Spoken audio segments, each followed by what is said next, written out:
chers auditeurs et téléspectateurs des programmes du studio Kalangu, bonsoir et bienvenue dans le forum de la presse de ce soir. Votre rendez-vous hebdomadaire d'analyse sur des faits ayant marqué l'actualité de la semaine qui s'achève avec les confrères de la presse.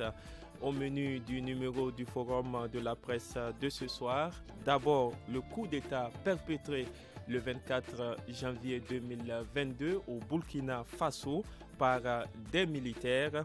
Ensuite, l'incinération mardi des 199 briques de cocaïne saisies à Agadez par l'OCRTIS le 3 janvier 2022. Enfin, nous terminerons ce décryptage de l'actualité avec du sport et c'est pour parler de la suite de la Coupe d'Afrique des Nations qui se déroule en ce moment au Cameroun. Pour analyser tous ces sujets, nous avons le plaisir de recevoir ce soir comme invité d'abord Maïmouna Diado, journaliste indépendante, Elhaji Mohamedou Souleymane, journaliste au journal en ligne Niger Inter et enfin Abba Kiari Arimi, il est journaliste à la radio alternative de Niamey, à la modération de ce forum de la presse. Je suis Michel Deji.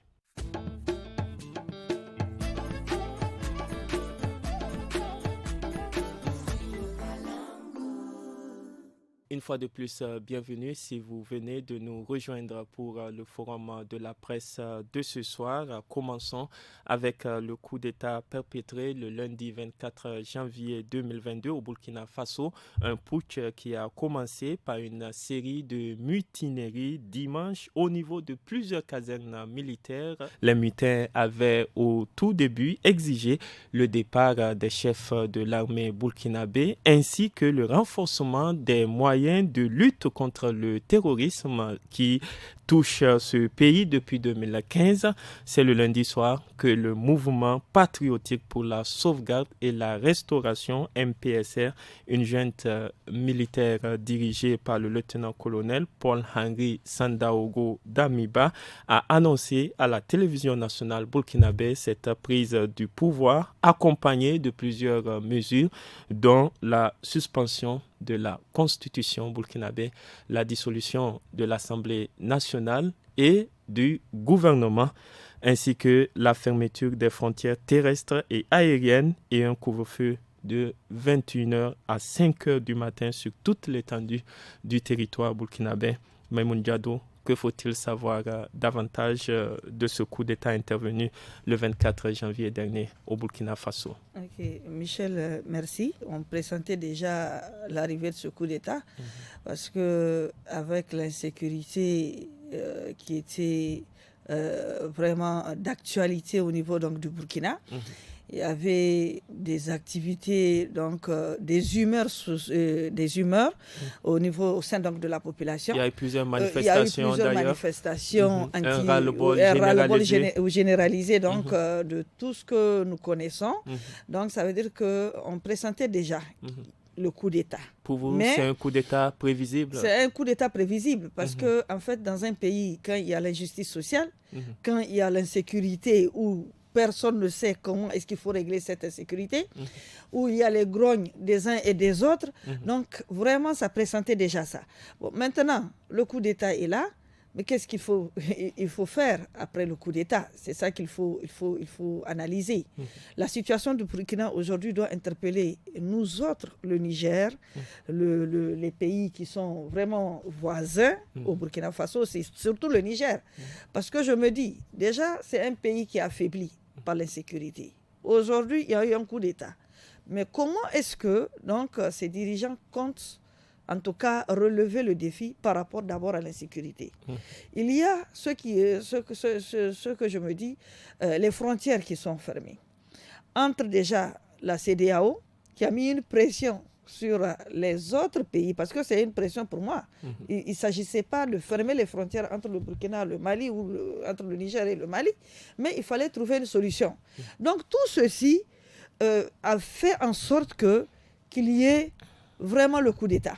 Donc maintenant, Ça veut dire qu'en sanctionnant le Mali, ça a contribué au coup d'État du Burkina Faso, c'est ce que vous pensez? Oui, moi je pense que ça, même si ce n'est pas totalement ça, mais quand même, la majorité ou bien la moitié de ce que nous pensons, nous savons que c'est issu quand même de ces consignes de la CEDEAO par rapport à la fermeture de frontières. Merci Maïmouna Diado. El Hadji Mohamedou Souleymane, vous convenez que ces sanctions qui avaient été prises à l'encontre de l'État malien, les sanctions donc prises par la CEDEAO et l'UEMOA ont contribué à ce coup d'État du 24 janvier dernier? Le moins qu'on puisse dire, c'est que ces sanctions n'ont pas dissuadé les militaires burkinabés à perpétrer leur coup d'État. Mais je pense que c'est plus profond. En amont, vous savez très bien qu'une semaine avant, le gouvernement avait arrêté certains Zongorana qui seraient en train de faire un coup d'État. C'était une tentative de putsch, absolument. Selon le gouvernement à l'époque. Et vous voyez, cela veut dire que, en fait, les militaires, dans la personne de ce coup d'État au Burkina, étaient très avancés. Même quand elle était arrêtée, ça n'a pas empêché au coup d'État de se réaliser. C'est-à-dire que vraiment la situation était mûre. Le régime était très affaibli, très affecté. Moi, je me souviens, on a fait le journal jusqu'à 17h, on voulait boucler. La situation n'était pas précise. C'est quand seulement les militaires sont venus faire une déclaration, à ce moment-là, tout le monde a compris qu'effectivement, ce n'est plus de la blague, c'est un coup d'État, donc, parce que les choses étaient vraiment précises. Maintenant, pour revenir vraiment aux causes vraiment profondes du coup d'État, il y a, tout le monde le sait, justement, le pouvoir était affaibli par un certain nombre de faits. Bien avant, je pensais que pour être la goutte d'eau qui a fait déborder le vase, c'est la situation à Inata, en tout cas, où ils ont perdu jusqu'à 49 gendarmes, 53 personnes, donc gendarmes. Et ça, ce qui avait révolté les Burkinabés, c'est que les soldats étaient délaissés jusqu'à ce qu'ils vont aller pêcher du gibier pour se nourrir. On a constaté même des déplacements de population. En dehors de cela, là aussi, il y avait une commande, semble-t-il, de 5 hélicoptères qui se sont avérés inaptes pour faire le... Bref, et vous savez, cette affaire aussi, il y a eu donc des commandes, donc l'argent est détourné. Donc il y a aussi le régime de Kaboré aussi, a aussi la mauvaise pratique de la corruption aussi.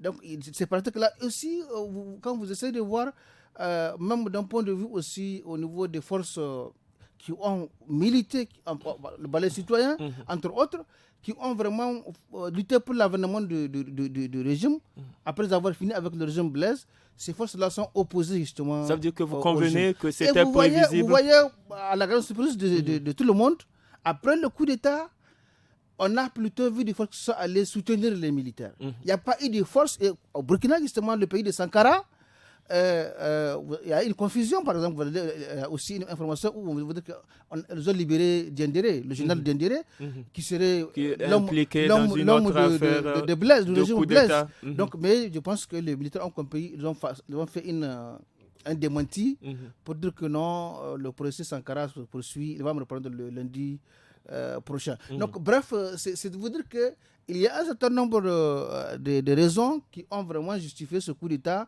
dont la malgouvernance sur la question sécuritaire. Maintenant, les questions qu'il faut se poser véritablement, est-ce qu'il n'y a pas une sorte de discrédit aujourd'hui des régimes démocratiques avec des coups d'État, comme disait un confrère de Libération qui dit aujourd'hui il y a un nouveau concept en Afrique de l'Ouest, des coups d'État militaires populaires. C'est-à-dire le soutien populaire est indéniable, qui sortent massivement. Que ce soit au Mali ou bien au Burkina Faso, les soutiens populaires sont vraiment réels. Donc, et aujourd'hui, vous voyez les débats... Ça veut dire que quand les chefs d'État disent qu'ils condamnent, vous ne convenez pas que c'est l'image de leur population qu'ils reflètent? Les chefs d'État jouent un rôle justement, parce que vous voyez aussi les contradictions de la CEDEAO. Alpha Condé, vous voyez, c'est un autre cas de figure. C'est quelqu'un déjà en fait qui avait fait un coup d'État constitutionnel. Ouattara est dans le même cas de figure. Donc, vous voyez aussi, les gens disent que ce qui s'est passé au Tchad, il y a 2 poids 2 mesures. Bref, je pense que la CEDEAO, le coup d'État au Burkina, c'est un camouflet pour la CEDEAO, il faut le reconnaître. Maintenant, on va voir, ils vont se réunir donc vendredi ce 28. Donc, on n'a pas encore les décisions. Donc, bien sûr. certainement, je suis sûr qu'ils vont continuer, en tout cas, dans la même posture de sanction, parce que tout simplement, il faut respecter les textes. Mais je pense qu'il faut savoir. Bien qu'on avait déjà des signes avant-coureurs, ou disons que ce coup d'État, on peut imaginer que ça a été prévisé. Pourquoi le gouvernement de Kaboré n'a pas pu prévenir? Parce que tout simplement, il faut aussi le reconnaître. Hein. C'est pourquoi il faut poser la question. On va le voir, et au Mali, au Burkina, est-ce que les coups d'État constituent aussi une panacée, la solution au problème? En fait, tout simplement, au niveau des opinions publiques de ces pays, en tout cas africains de plus en plus, c'est l'échec des régimes démocratiques à gérer la question sécuritaire qui ont fait montre de beaucoup de corruption, effectivement, qui fait croire qu'ils sont discrédités, ils sont disqualifiés à continuer à gouverner. Mais est-ce que les militaires... Est-ce que Roch-Marc Christian Kaboré aurait pu poser des actes qui pourraient le mettre à l'abri il a essayé, il a promis des sanctions, il a changé la direction au niveau des militaires, il a permis la vertu, mais en réalité, il était atteint. Il y a des limites objectives qui, en tout cas, on ne peut plus continuer à gouverner. Ce qui est arrivé. Mais maintenant, moi, la question que je me suis en train de me poser, est-ce que le coup d'État ne constitue pas une sorte de fuite en avant? Le scénario du prix, quand on sait qu'au moins le régime légitime démocratique, ils ont le soutien, la coopération militaire en tout cas, parce qu'en réalité, le défi sécuritaire suppose les moyens, l'information, les renseignements et les moyens logistiques, donc les moyens aériens, donc les moyens où, en tout cas ceux qui ont le soutien de la communauté internationale peuvent avoir. Et les militaires n'auront pas son soutien. Et aussi, quelque part, moi je me dis que les militaires font partie prenante de l'échec de la question de sécurité. Parce que maintenant, on peut me dire qu'il peut être la hiérarchie. Parce que tout simplement, il faut dire que ce soit ailleurs ou chez nous. Souvent, ce qui se passe, la hiérarchie militaire ne descend. En fait, les avantages, l'argent qui est affecté, les soldats ne voient rien. Les soldats ne voient que la misère. Souvent, tout simplement, on va voir que les officiers, les généraux ou bien les colonels sont en train tout simplement de se réaliser, pendant que ceux qui sont sur le terrain, souvent, ont des difficultés de survie. C'est des réalités qu'on connaît. Qu'est-ce qu'il faut ajouter par rapport à ces causes ayant donc poussé à un départ forcé de Roch-Marc Christian Kaboré? Moi, je pense qu'on est en train d'assister à l'échec d'une génération de politiciens sous nos cieux.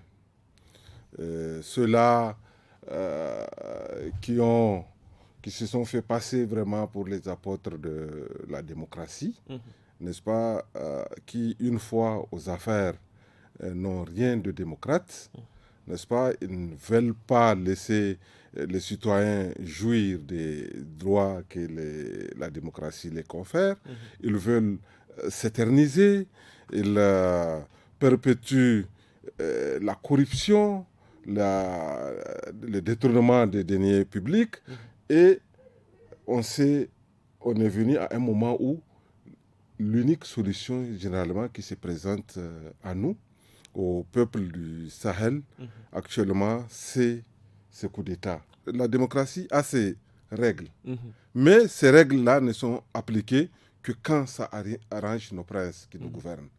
Or, l'opposant, le simple citoyen, celui qui est dans la rue, chacun a des droits. Aujourd'hui, dans tous ces pays, il n'y a aucun moyen pour les jeunes, pour les citoyens ordinaires, de jouir de ces droits-là.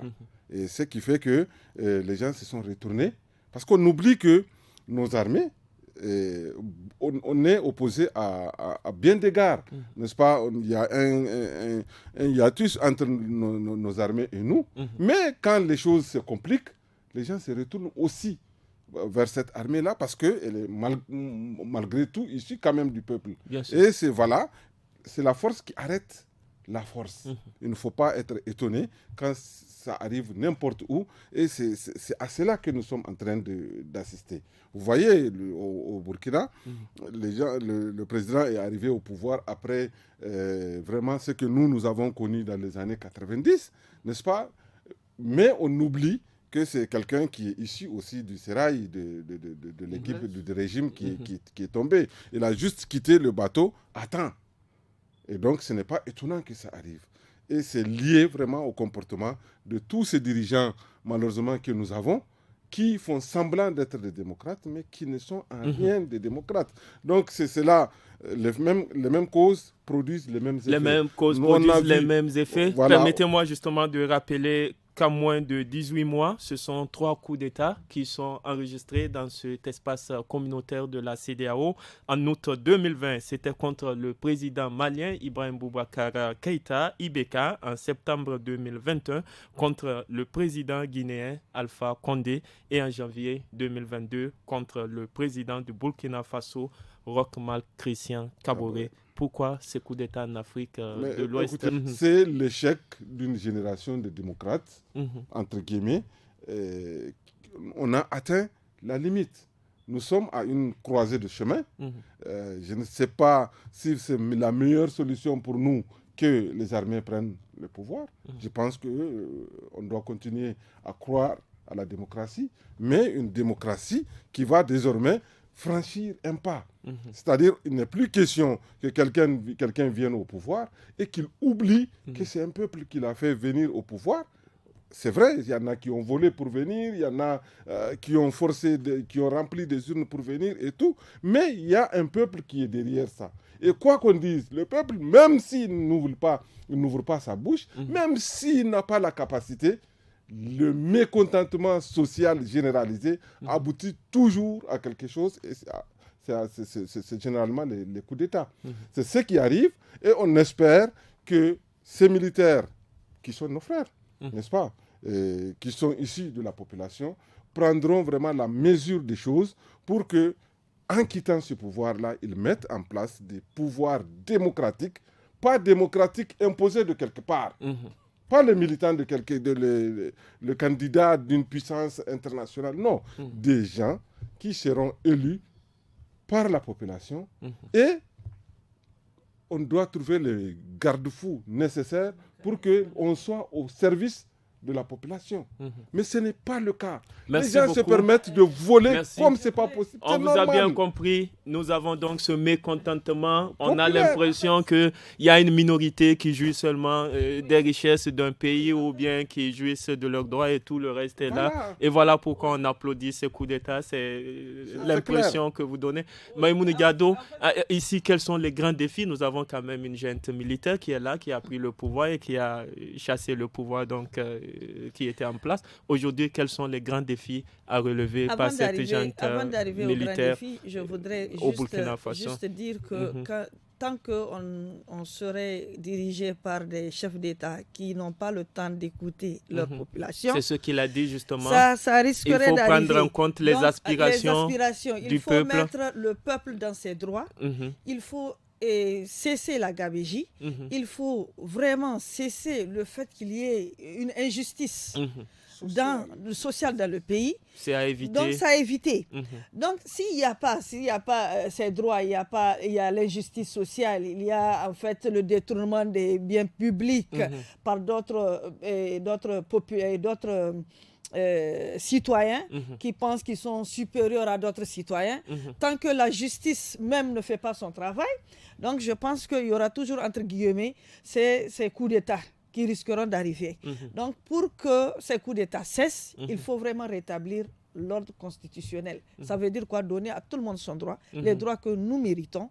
Et ensuite, il faut cesser, il faut prendre en fait que le peuple, sans le peuple, un président ne peut pas diriger. Maintenant, les défis, c'est quoi? Les défis, c'est pour la jeune, c'est vraiment de relever le défi sur le plan d'abord national, l'insécurité, établir donc les droits de tout un chacun. On ne peut pas aujourd'hui regarder des gens qui ont pillé les richesses du pays et ne pas profiter, ne pas mettre à profit ces richesses-là pour que l'éducation marche, pour que la santé marche. Certains observateurs disent parfois que ce n'est pas favorable à la réconciliation nationale. Il faut pardonner, il faut la réconciliation nationale, tant que chaque fois il faut pardonner, il y aura toujours des gens qui seront prêts à faire. Ça veut dire la justice doit sévir, c'est ça. Merci beaucoup. La justice doit sévir. Merci, Elhaji Mohamedou. Un mot par rapport à ça. Aujourd'hui, quels sont les défis? Parlons des défis. Nous avons vu la classe politique, on a l'impression que... Les défis, justement, ici, c'est le défi sécuritaire. Le Mali, aujourd'hui, il faut dire la zone de 3 frontières, aujourd'hui, le Mali, le besoin de dirigé par de régime militaire. On va voir véritablement s'ils vont inverser la tendance plus que le Niger qui est dirigé pour le moment, en tout cas pour un régime civil. Donc c'est pour en fait te dire que tout à l'heure, là, je voudrais préciser ma pensée, ce n'est pas forcément que les régimes militaires sont de bonne gouvernance. Dans la gouvernance même interne, tout à l'heure quand j'ai évoqué ça, il faut aller jusqu'au bout. On a connu des experts, par exemple, personnellement en tant que journaliste, nous avons eu des informations avec des soldats qui disent le traitement qu'ils subissent par leur patron, où on peut t'amener, tu vas en mission, ce que tu dois signer et ce qu'on va te donner, c'est pas la même chose. Où on a connu une situation où les soldats vont faire la confidence que quand on était gouverné par quand le gouverneur était militaire, on n'était pas gâté, il veut gagner surtout. Alors quand on avait un civil comme gouverneur, lui, on a des droits, on a plus de moyens. Donc en fait, si vous voulez, autant les civils peuvent faire la gouvernance, autant effectivement les militaires peuvent la faire en pire. Donc tout simplement, on voudrait dans ces conditions que en tout cas, il faut souhaiter la bonne gouvernance, même à la junte qui a pris le pouvoir. Les citoyens soient très présents, participent à la gestion du pays. Autrement dit, quel que soit le régime, sur les dérails, il faut le rappeler à l'ordre. Merci beaucoup. Par rapport à la sécurité, il faut rappeler que l'auteur du livre qui a été écrit récemment, c'est Les armées ouest-africaines et terrorisme, réponse incertaine. On a l'impression que celui, en tout cas, qui est à la tête de cette junte, Paul-Henri Damiba, a une bonne maîtrise de la sécurité. En tout cas, c'est l'impression qu'il a donnée en écrivant ce livre. Oui, un mot pour terminer et tourner cette page. Un mot pour dire le problème qui se pose dans nos pays, c'est un problème de bien-être de tout un chacun. Ce bien-être-là n'est pas à l'avant de nos dirigeants, n'est-ce pas, qui, quand ils viennent, ils oublient qu'il y a une population pour laquelle ils doivent travailler.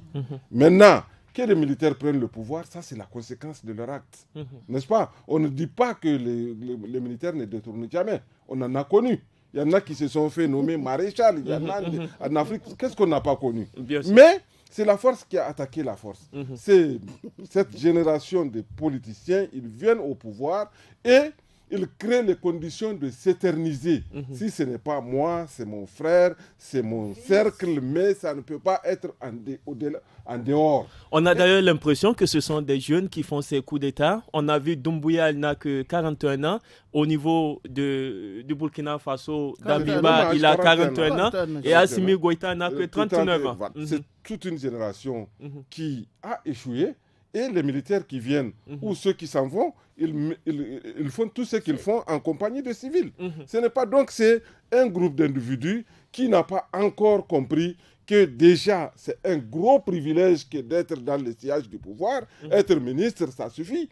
Être président, c'est encore trop pour un individu. Ils ne comprennent pas, mais ils font en sorte qu'ils se retrouvent, qu'ils donnent l'impression qu'ils sont dans leur machin, et il ne faut pas que quelqu'un touche à ça. C'est de cela qu'il s'agit.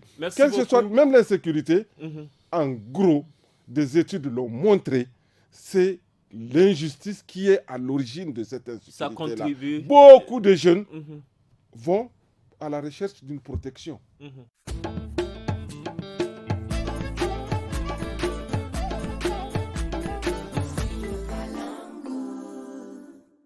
Passons à autre chose à présent et c'est pour parler de cette incinération mardi à la périphérie de Niamey des 199 briques de cocaïne, soit 214,63 kg saisis à Agadez par l'Ocratis. Cette incinération s'est déroulée devant la presse nationale et internationale ainsi que les autorités et les acteurs de la société civile, suivant un extrait du ministre en charge de la justice, Ikta Abdoulaye Mohamed. C'était peu avant cette incinération. Nous sommes réunis ce jour 25 janvier 2022 pour procéder à l'incinération de 199 briques de cocaïne, soit 214,63 kg qui ont été récemment saisis par nos forces de défense et de sécurité dans le cadre de leurs activités de contrôle et de répression des trafics illicites de drogue. Cette quantité a fait l'objet de scellés déposés au greffe du tribunal de grande instance hors classe de Niamey, comme le prescrit l'ordonnance du 23 septembre 1999 relative à la lutte contre la drogue à son article 142, je cite, sauf dans les cas où la conservation des plantes et des substances saisies est absolument indispensable à la procédure, l'autorité judiciaire ordonne et fait exécuter dans le plus bref délai, après la saisie, la destruction complète de la drogue. Propos recueillis par Tanan Foudey Ahmed. Maïmoun Diado, quelle analyse après cette énième incinération de drogue au Niger? On ne fait que saisir des drogues ici au Niger. Donc je me dis que l'incinérer, c'est déjà bon. Et le faire publiquement devant la presse. Ça a été d'ailleurs pesé. Tout a été le processus. Il y a eu une transparence cette fois-ci dans le processus. Je me dis que c'est pour éviter les risques de fraude, de vol. Oui, faire la visibilité, c'est déjà bien. Et je pense qu'on ne peut que les encourager à aller de l'avant et qu'on leur donne les moyens aussi nécessaires pour pouvoir contrecarrer un certain nombre de fraudes de cette envergure. Merci beaucoup. El Hadji Mohamedou Souleymane, il faut d'abord rappeler que c'est le 3 janvier 2022 que cette saisie record de cocaïne d'une valeur marchande de plus de 11 milliards de francs CFA a été faite dans un véhicule de la mairie de Fachi, dans le nord du pays. Quelle contribution cette incinération peut avoir dans la lutte contre la drogue au Niger? Vous voyez le processus. Moi, par exemple, le 5 janvier, lorsqu'on avait amené le maire de Fachi avec sa spécieuse marchandise, effectivement, on fait partie en tout cas la presse qui était présente et la société civile. Et devant nous, on a pesé, ça fait effectivement 214,635. Maintenant, on est 63, donc vous voyez. Et maintenant aussi, quand on est allé, il fallait aussi peser brique par brique et aussi vérifier que les 214, effectivement, c'est de la cocaïne. Donc, d'un point de vue de transparence, vraiment, je pense qu'on n'aura pas à faire un mauvais procès aux policiers ou bien aux magistrats. Et la loi, effectivement, l'autorise. Donc, c'était devant le ministre, en tout cas les autorités. Mais maintenant, au-delà de cet aspect, l'autre gros problème, c'est maintenant, est-ce que aussi on va faire la transparence dans le verdict, le jugement en tout cas des trafiquants? Ça veut dire qu'il faut aller au-delà. Parce qu'effectivement, ça c'est avant. Donc, la loi soit appliquée. Ça c'est une étape. Maintenant, il y aura un procès. De la même façon qu'on a fait l'effort de faire la communication pour que le citoyen comprenne la transparence aussi, on voudrait savoir, à l'issue du procès, quelles sont les peines qui ont été, si effectivement établi qu'ils ont été coupables. Pas seulement ce cas, tous les cas de trafic de drogue. Cas. Parce que tout simplement, je comprends bien que c'est une question très sensible et la situation est extrêmement grave parce que, comme je l'ai dit l'autre fois, selon les experts, notamment le CRITIS, le Niger passe de pays de transit à pays de consommation aussi. Donc vous voyez, et on voit notre jeunesse qui est exposée. Voilà pourquoi effectivement, nous disons en tout cas, il faut qu'il y ait tolérance zéro. Aujourd'hui, c'est le maire, quand je dis effectivement, quand c'est le maire qui est impliqué, on voudrait savoir le maire avait occupé de quelle peine. Il y a le magistrat, le procureur de Dosso et sa greffière qui viennent d'avoir une mise à liberté d'office qui ne suffit pas en fait que la procédure est finie. On voudrait effectivement savoir quel a été le sort. En fait, si vous voulez, c'est cela en fait la transparence. Parce que tout simplement, nous savons que les trafiquants de drogue ont suffisamment d'argent pour corrompre il faut au niveau donc de la chaîne. De l'impunité. Absolument. Donc, tolérance zéro. Tout celui qui est impliqué, parce que c'est important que ce soit quand on voit justement des autorités. Mais dans un pays, effectivement, on voit donc des autorités comme MS impliquées dans la trafic de drogue. Et l'autre élément aussi sur la drogue, on a constaté véritablement, il va falloir donner au FDS le pouvoir, les moyens, véritablement de contrôler tout. y compris même les propres matériaux de FDS, eux-mêmes, il faut les contrôler. Dans leur véhicule, quand on peut travailler dans une ambulance, cela veut dire que partout, tout le monde peut jouer le jeu des trafiquants. Donc, par conséquent, il faut, quand je dis tolérance, il faut que la volonté politique se concrétise avec, en donnant en tout cas tous les moyens aux policiers, aux magistrats, vraiment, pour traquer tout celui qui a mené effectivement à faire ce jeu. Merci beaucoup. Ça veut dire que s'il y a des décisions de justice rendues, ces décisions doivent être portées à la connaissance du public, puisque nous avons un principe de présomption d'innocence qui fait quand même qu'on ne peut pas dire déjà que ces personnes sont véritablement des trafiquants de drogue. Merci beaucoup. Abba Kyari Arimi, que faut-il faire pour renforcer cette lutte contre le narcotrafic au Niger?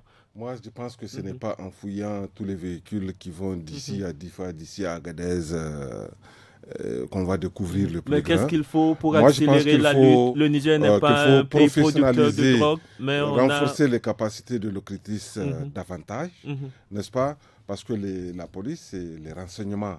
C'est vraiment c'est des limiers de la chose, des gens qui savent de quoi il s'agit, n'est-ce pas? C'est-à-dire un renseignement, c'est quand ça quitte la frontière déjà, il y a des moyens de s'informer.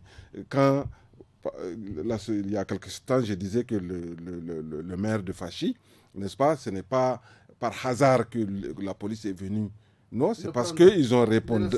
Voilà, ils ont pris des renseignements, n'est-ce pas? Et ils avaient dans la discrétion, l'itinéraire de la drogue ils ont tracé, qui était en train de traverser et ils se sont dit certainement, ça ne peut être que dans ce C'est vrai, il y a eu plusieurs jours d'enquête. Voilà, parce que nous sommes dans un contexte de droit, n'est-ce pas?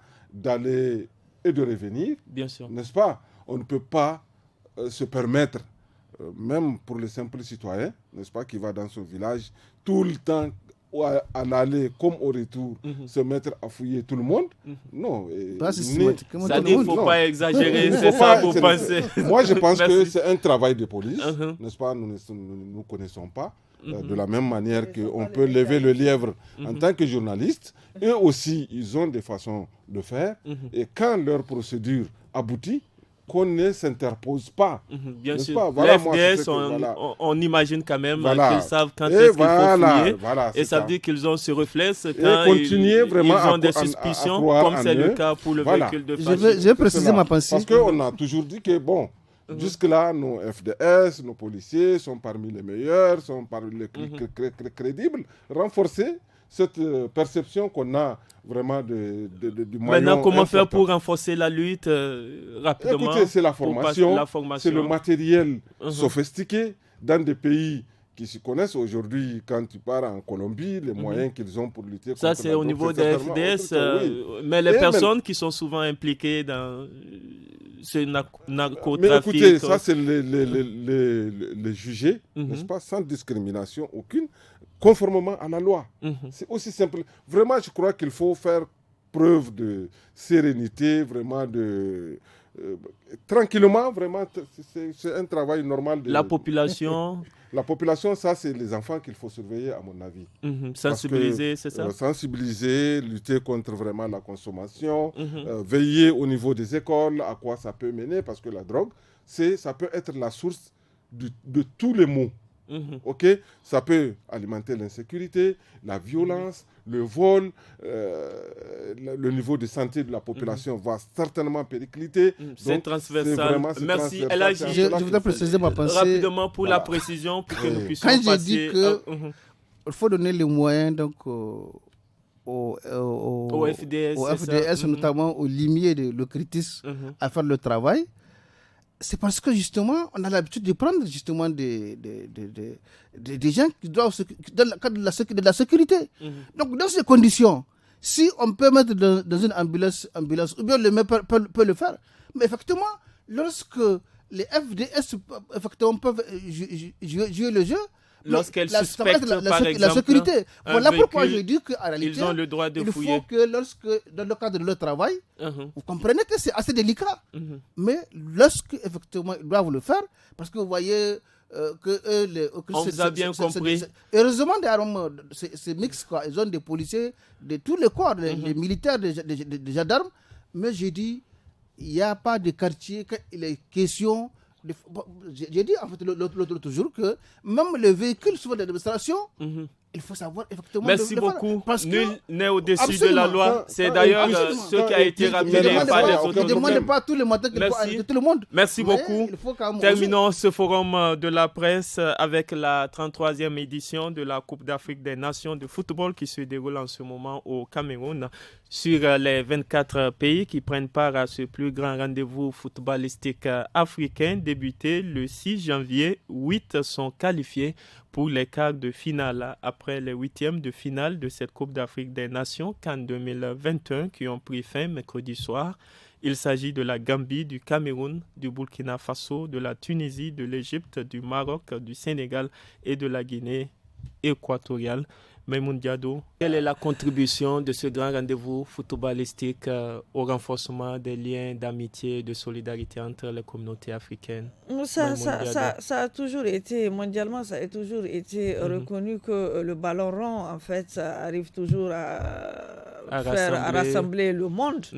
Donc, je me dis que pour des pays aujourd'hui comme l'Afrique de l'Ouest qui est totalement en conflit avec l'insécurité, ça a permis en tout cas aux uns et aux autres de se fixer au niveau donc de ce ballon rond et doubler à un moment donné donc cette insécurité et pourquoi pas. Donc je me dis que vraiment c'est bien. Merci beaucoup, Elhadji Mohamedou Souleymane. Est-ce qu'il y a des pays qui ont fait preuve de prouesse mais qui n'ont pas pu être qualifiés au terme de ces huitièmes de finale de cette CAN 2021? Je commencerai par déplorer quand même l'incident malheureux. L'incident qui a fait quand même 8 morts. Bien sûr. Et une ça a cinquantaine de blessés. Ça a perturbé la programmation des matchs. Bien sûr, bien sûr. Il faut délocaliser les rencontres. Je constate quand même souvent que ce n'est pas la science exacte. En tout cas, souvent, il y a des surprises. Des surprises. J'aurais bien voulu que nos équipes ici, en tout cas, puissent faire partie. J'ai vu, récemment, je suis allé au centre de football, j'ai vu qu'en tout cas, quand il y a des moyens qui sont à la disposition, en tout cas, il va falloir donc mettre du paquet, investir sur en tout cas, mais un effort qui est fait. Pourquoi notre pays continue pour qu'on ait une autre participation à faire de la figuration, en tout cas où on n'arrive pas à... Figuration, c'est-à-dire que... C'est-à-dire que bon, même quand on fait un peu de paille, on ne va pas aller loin. on va pas loin. Donc moi je pense qu'Arimi est là pour en tout cas nous dire pourquoi on n'est pas performant dans ce... On peut aller loin parce qu'on a vu des équipes quand même qu'on a minimisées, mais qui ont pu avoir beaucoup de choses. Oui, Abaki Arimi, pour terminer, est-ce qu'il y a des pays favoris dans cette CAN 2021? Les favoris ne manquent pas. À l'heure actuelle, parmi les 8 pays qualifiés? Oui, parce que le plus grand titré de la CAN, l'Égypte est encore là, n'est-ce pas? Le Cameroun est là, n'est-ce pas? Plusieurs fois vainqueur. Plusieurs fois vainqueur. Qui encore? Le Maroc est là, c'est l'un des footballs les plus élaborés du continent. Ben voilà, le Sénégal est là. Le Sénégal, sur le papier, je dirais que c'est la meilleure équipe en présence actuellement. Mais on suit actuellement, c'est un tournoi à la CAN. C'est-à-dire tout se joue dans l'espace d'un mois. Ce qui fait que le moyen peut tendre le piège au meilleur et le battre. Nous l'avons vu avec la Côte d'Ivoire, parce que sur les papiers, si c'est en bourse, la Côte d'Ivoire sera nettement plus cotée que l'Égypte. N'est-ce pas? C'est comme le Mali, mais c'est l'équipe la plus plaisante de ce tournoi. C'est la plus complète du tournoi. Malheureusement, et on a vu, parce que c'est un tournoi. Quand ça va se jouer, par exemple, sous forme d'éliminatoire, en aller-retour et tout, au moment des éliminatoires ou quand les Niger et autres sont tombés, mais la Guinée équatoriale ne peut même pas regarder le Mali passer. La Guinée équatoriale est à sa première participation à la CAN, les deux autres fois, c'est en tant que pays organisateur. Mais une chose est sûre, aussi, ils ont des joueurs qui sont pour l'essentiel issus de l'Espagne, de la migration. OK. Et aussi les moyens. Les moyens suivent, c'est beaucoup d'argent. Le football, ça rapporte à un pays, mais aussi c'est beaucoup d'argent qu'il faut y mettre. C'est que nous, par exemple, on a évoqué tantôt le cas du Niger, nous ne mettons pas, on n'a pas beaucoup d'argent, notre championnat, il est ce qu'il est, ça ne draine pas du monde, OK. Et nous n'avons pas de joueurs qui jouent en Europe. Aujourd'hui, le centre du football, c'est malheureusement en Europe. Quand on prend l'exemple du Burkina Faso, le Burkina Faso s'est engagé dans la formation au début des années 90. C'est le cas de la Côte d'Ivoire. Aujourd'hui, ils ont des joueurs partout. Regardez la jeunesse de l'équipe du Mali. Donc, eux, ils sont dans la formation. Nos opérateurs économiques n'ont jamais compris que c'est un business aussi que de mettre dans le film. De la même manière, je dis dans le film, dans le sport en général et dans le football en particulier. Dans le film aussi, nos opérateurs économiques ne comprennent pas. C'est du business aujourd'hui au Nigeria, ça aussi. Donc c'est cela, le spectacle...